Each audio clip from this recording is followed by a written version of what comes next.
We're going to get started. So my name is Evan Hawkins. I'm the Executive Director for FACCC. I have my colleague Anna that's joining me today. Hi, I'm Anna Matthews. I'm FACCC Advocacy Manager, and I'm really happy to be joining you guys today. Hey, thank you. So we're going to get started. For those of you that have questions, we have our Q&A open. We don't have the chat open, but we have the Q&A. So please feel free to ask your questions in there, or you can raise your hand and we'll bring you in to ask your questions verbally, but we'll do that at the end. So with that, I'm going to share my screen and get us started. As you all know, we're here to talk about the state budget, the final agreement, which will be eventually called the enacted budget once it's completed. We're essentially there. We know what this budget is going to look like. The trailer bills, all the trailer bills were signed yesterday or the day before. I'll get into that. I'm going to do a quick overview here of sort of the main takeaways of the budget in general. Of course, I'll be diving more into how this impacts our community colleges specifically. But overall, as you all know, if you attended the previous webinars, we did have a budget deficit this year. It's about $31 million. That comes after a few years of significant budget surpluses. So I like to remind folks that while we have a budget deficit this year, our budget as a state is significantly larger than it was just a couple of years before. So our state's still growing, and as a result, in terms of economically, and as a result, so are the state coffers, and that impacts our budget. Some good news in this budget, even though we had a deficit, the reserves were not used, so that piggy bank was not used in this cycle. That's going to be helpful for the future. As some of you know, because the IRS extended the tax deadline, the state really is relying a lot more on projections in terms of the revenue that it expects to receive. So if those projections are off, we could end up in another deficit situation next year where we may have to tap into the reserves. But it's good to know those reserves weren't used yet because they're actually quite significant and can help us in shortfall. One thing that you all are probably aware of is that our cost of living is very generous this year. It's 8.22%. Of course, inflation is high, so it should be generous. That is the high number that I hadn't seen in my previous time working at FACCC, and I know it's a number that a lot of folks were really advocating for, as FACCC was. So we're really happy to see that amount in the final budget.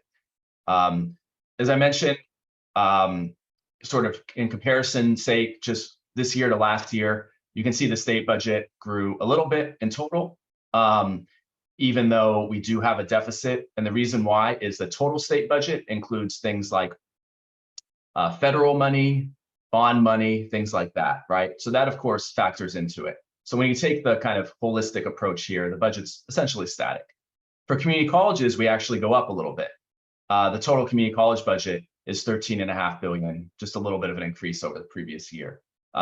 Again, this includes things like federal dollars, bond resources, and also property tax are included in this number. Property tax has actually increased. Property tax revenues has increased higher than projected. So that's kind of helped us out on the community college side.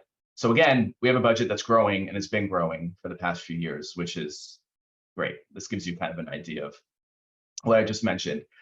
Again, there's a total versus the sort of general funds. General funds only include essentially the revenue provided by sales and income tax. So a little wonky here, but just giving you a general idea that our budget picture is a little bit more complicated than just the $31 million deficit. And we actually are year over year over the last few years growing. And our per student funding for community colleges is higher than it's been in recent memory. And that's a good thing. And that's something that we want to definitely protect moving forward. But beyond those kind of holistic big picture items, there's a few specific items that I think are really worth focusing on that are coming out of this budget. And I'm going to have my colleague Anna touch base on with you all on these items here. So go ahead, Anna. Yeah, so these items are kind of the meat of what the budget has to say about the California community colleges and how we'll be impacted by this budget. So first is COLA. We have $16.9 million from the Proposition 98 General Fund, and that's going to support an 8.22% COLA for basic needs centers, mental health services, rapid rehousing, Next Up, Mesa, Puente, Umoja, and veteran resource centers and some other categorical programs. So that's really awesome. We're really grateful to see that. Another big one, we know that lots of our students suffer from a lack of access to housing, but in this budget, we have $81.3 million in ongoing general funds to support debt service for our student housing projects, with money funded from local revenue bonds. Specifically, there are 3 joint UC and community college housing projects starting up, one with UC Merced and Merced Community College, one with UC Riverside and Riverside Community College, and one with Santa Cruz and Cabrillo College. Some standalone community college housing projects that are that have been provided funding are Cerritos, College of the Redwoods, San Mateo, and San Diego City College. So we're excited to see what happens with those. So as for the workforce, $60 million in Proposition 98 funding has been given per year for the next 5 years to maintain and grow nursing programs at our community colleges, as well as partnerships for Bachelor of Science in Nursing degree programs. Additionally, money has been provided for forestry and fire protection workforce training grants for the community colleges. So those are all very good things that we're grateful to have funding for.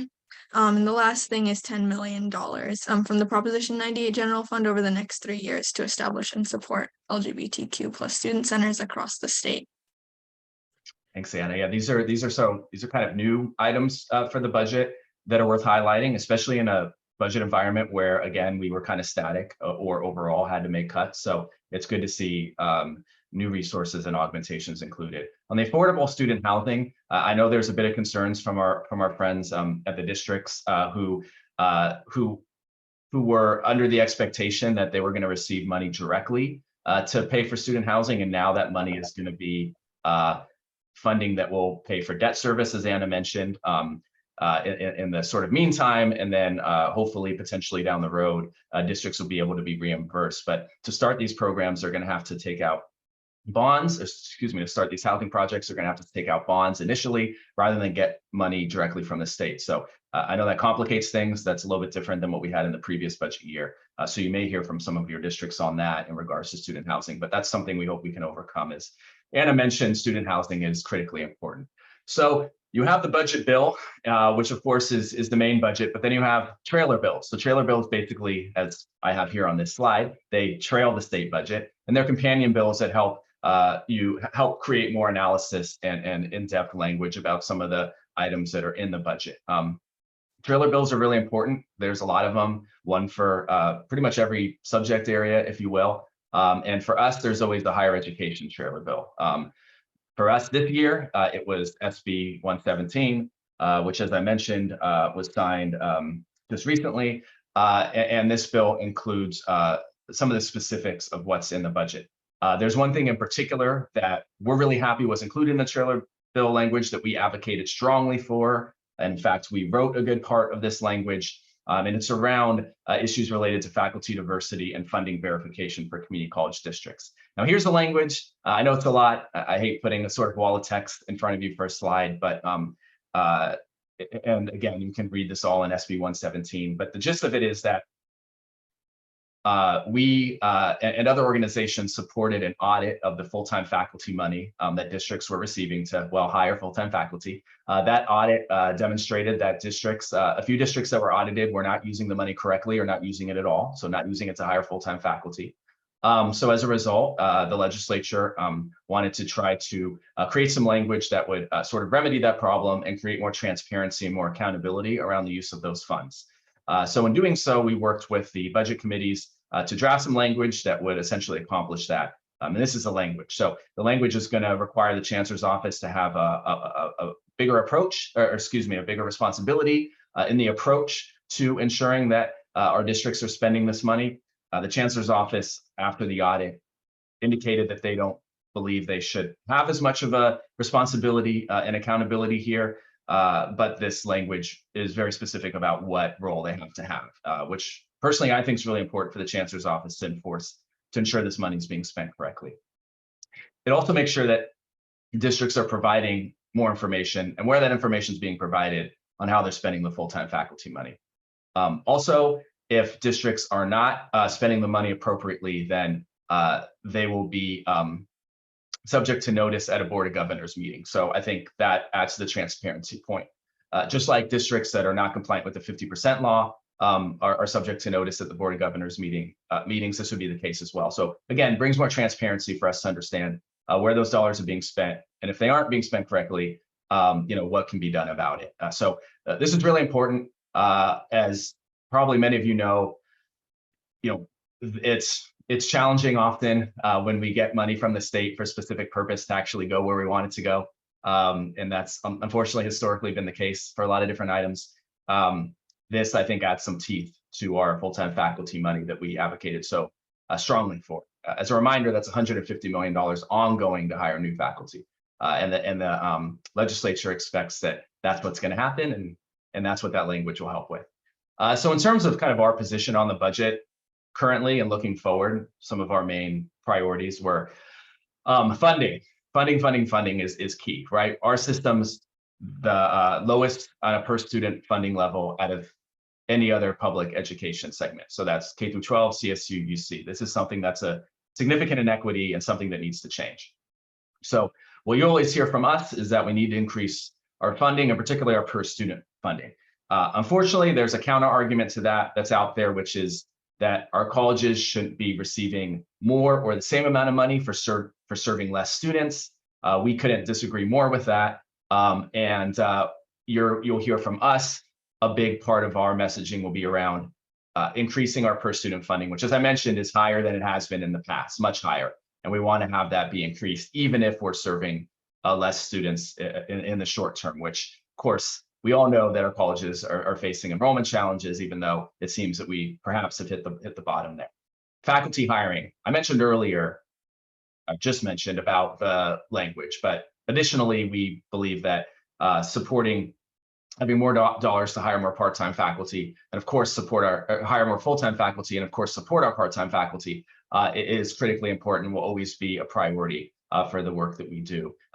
Just as a side note, you all may remember in last year's budget, us alongside with CFT and other groups advocated for $200 million in part-time faculty healthcare funding, right? So that was a key part of last year's budget cycle. That money's still in there, of course, and something we continue to support in the implementation phase. And then student services and support. We, of course, advocate for the MESA program and the EOPS program specifically. And of course, all of our student services programs are so vital to our colleges. And so are, of course, supports to help with student basic needs. So, mental health resources and housing are really key to that, and something that our colleagues in the SSCCC have prioritized as well. So we always partner with them to ensure these sorts of services end up into the budget. There was in last year's budget language around reforming financial aid, so our students can access more financial aid. Right now, there's a lot of inequities around that. That language, in terms of implementing that, is still yet to be seen, as there will be some dollars needed to accomplish that, and those dollars haven't materialized yet. So regarding financial aid reform, still a lot more work to be done there. And obviously, that's a key part to supporting our students, as you all know. But strategies for you all in terms of how to advocate yourselves. Of course, we do. We work really hard up here in Sacramento advocating on behalf of the budget. But what's helpful is you all being able to advocate locally to your legislators, but also being able to have the understanding, and the advocacy tools to be effective locally.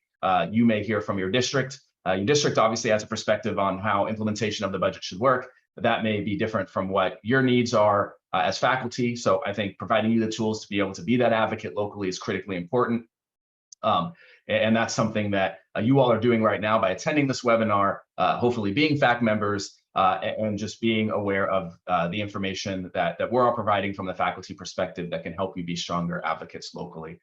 Collaborating, even though I mentioned that sometimes there may be differences of opinion between different stakeholder groups, oftentimes we are on the same page. I think building coalitions is critically important with of course, our students, our student leaders, our administrators, and our staff, to talk about how we can build coalitions and advocate together. And I think on the per student housing piece, we're all on the same, per student funding piece, and on the housing piece, we're all on the same page. So I think where we can build coalitions to support those efforts is critically important. And joining FAC, of course, to accomplish that is very important. So for any of you that aren't members, please join. Please get more engaged if you are a member, because we're only as powerful and as successful as we are with how many members we have and how engaged our members are. That really drives our organization. So those are the three things I think that you all can think about and focus on in terms of how you want to engage in the budget.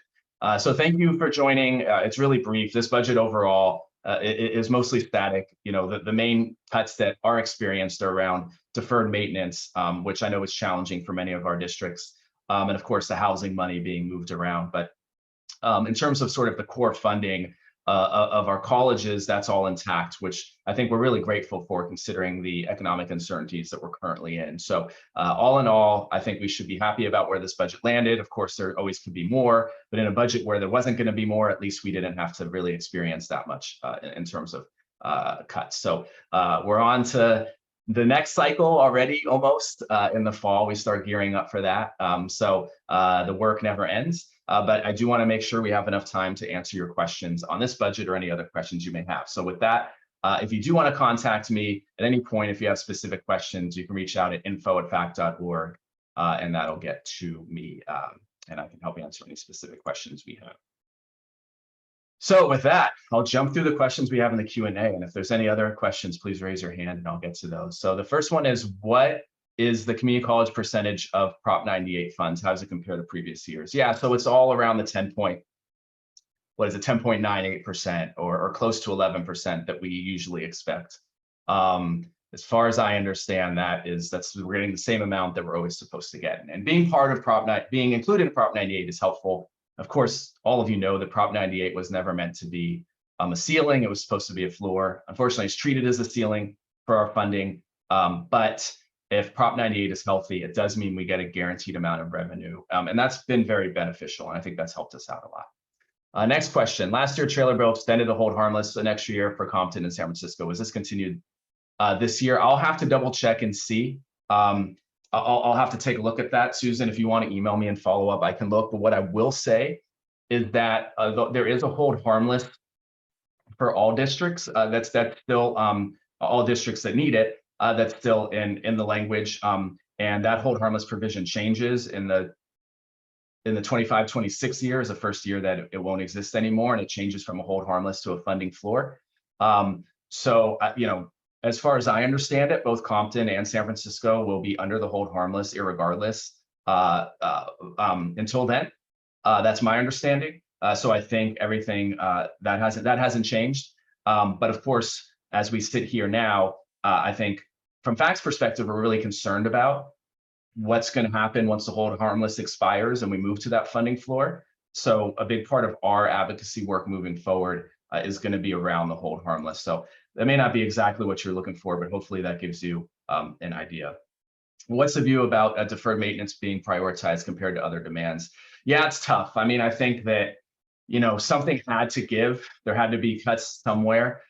I'm not entirely sure why deferred maintenance was the one that got chosen. Perhaps the argument was that, well, we don't have as many students on campus anymore, right? Because we have so many students that are taking online courses. We had, you know, let's say 2 years of COVID where we had very few students on campus. So I think that was sort of the thought behind this was, well, you know, with less students on campus, and perhaps we can, there doesn't need to be as much, there isn't as many maintenance demands. I think the counter argument to that I heard from a lot of our folks is this really rough winter with all the storms created some challenging circumstances on a lot of our campuses with weather damage and things like that. So really, this could be a year to have even more resources to be able to fix that. Ultimately, that argument didn't win the day, and deferred maintenance is where a majority of cuts ended up being in terms of the cuts that our community colleges faced. Any news talk about the hold harmless? Nothing beyond what I just mentioned. The governor and the Department of Finance are committed to keeping the plan as is, which is what I mentioned earlier, which is having the hold harmless, the last year of hold harmless be 25-26 and moving to what they're calling a funding floor.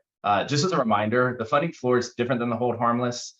What the funding floor does is it basically says, okay, the specific amount of money that you were receiving in 24-25, let's just say for the sake of argument, $1 million, that'll be your new hold harmless baseline.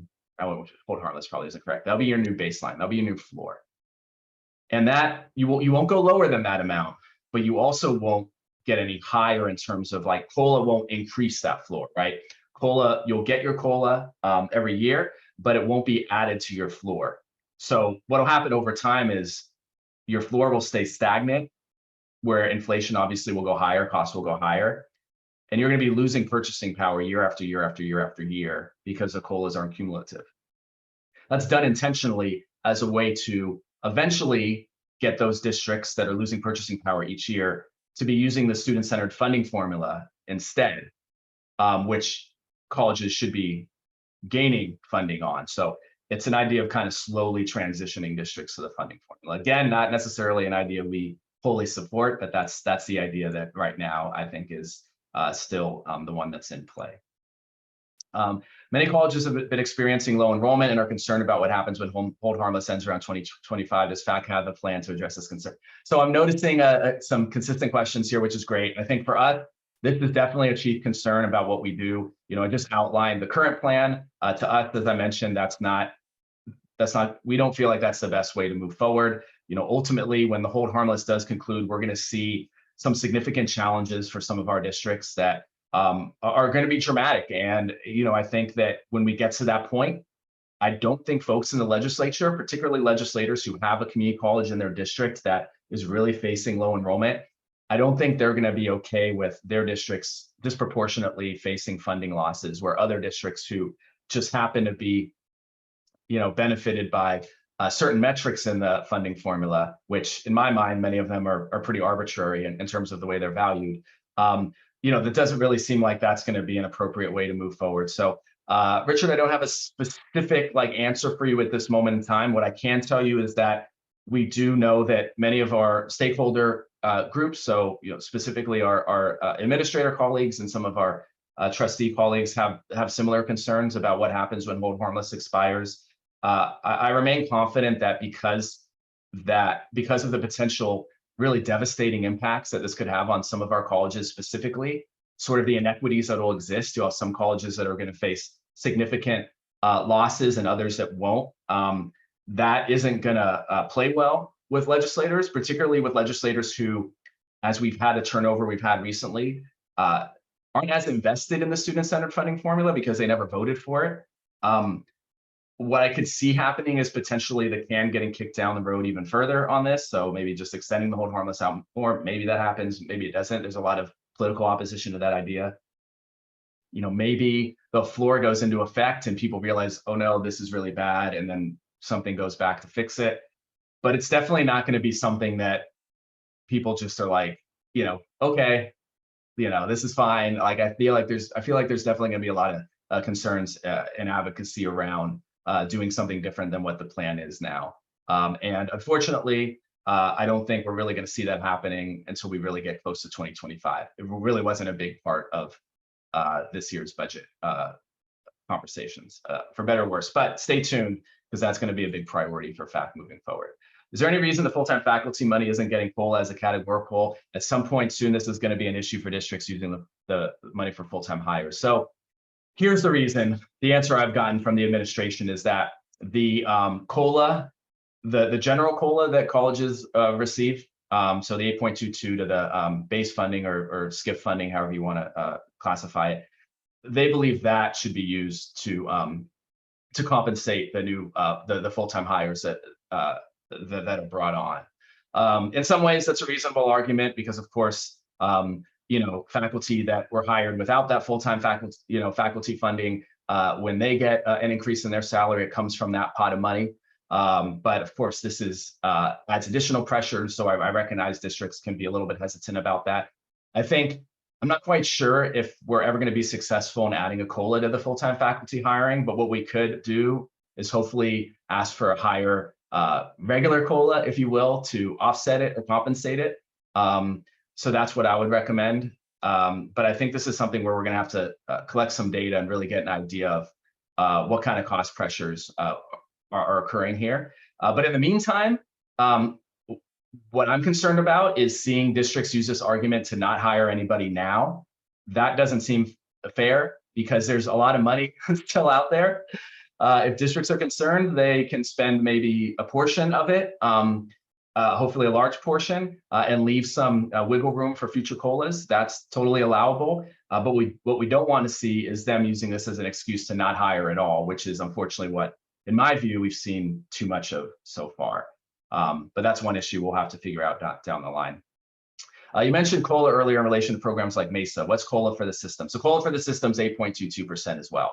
So when you say COLA for the system, what I say is that's COLA for the student-centered funding formula, which is the main way that our colleges are funded. So that's essentially the same thing. So 8.22% for the system, and then many categorical programs. Do we have a sense of, I have 5 minutes left, so I'm gonna do my best to get through the rest of these. Do we have a sense of how many districts will be on hold harmless next year after the emergency allowance sunsets? I don't, unfortunately, but that is something I'm keeping a close eye on. I think it's very dependent on enrollment patterns and things like that. What I do know is because last year's budget had a lot of additional resources for colleges, that it did lift a number of colleges out of hold harmless. At least that's my understanding of what I've been told.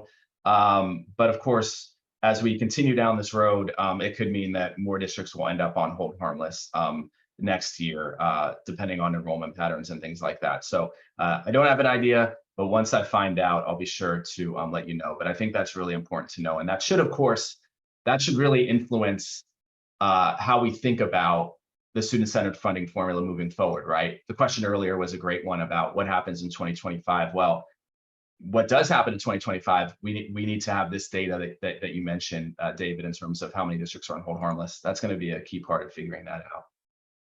There's a lot of talk about increasing the number of seats at UC and CSU. Is anyone talking about how this might impact CCC enrollments? You know, I think most of the conversation is around increasing seats and how hard that is to do.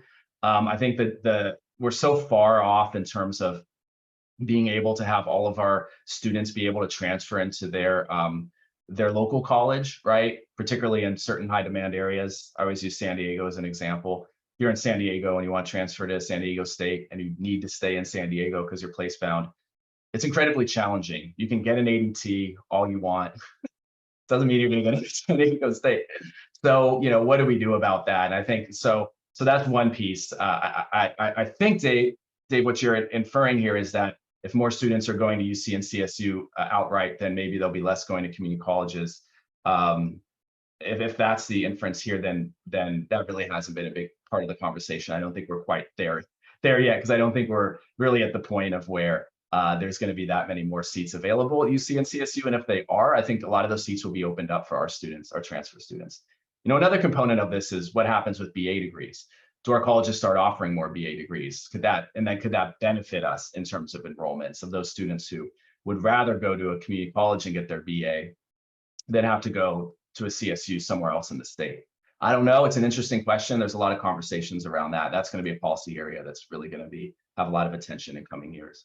Has there been discussions about converting Prop 98 programs to be categorical programs similar to EOPS? If that is not the case, what's the rational pros and cons to that? Yeah, I mean, the Prop 98 conversation is always interesting because then again, it ends up being a ceiling for us. And I think we're always making the argument of what can we take outside of Prop 98. I think ultimately anything that comes outside of Prop 98, that funding has to come from somewhere. So maybe it comes from UC's budget or CSU's budget. It comes from somewhere.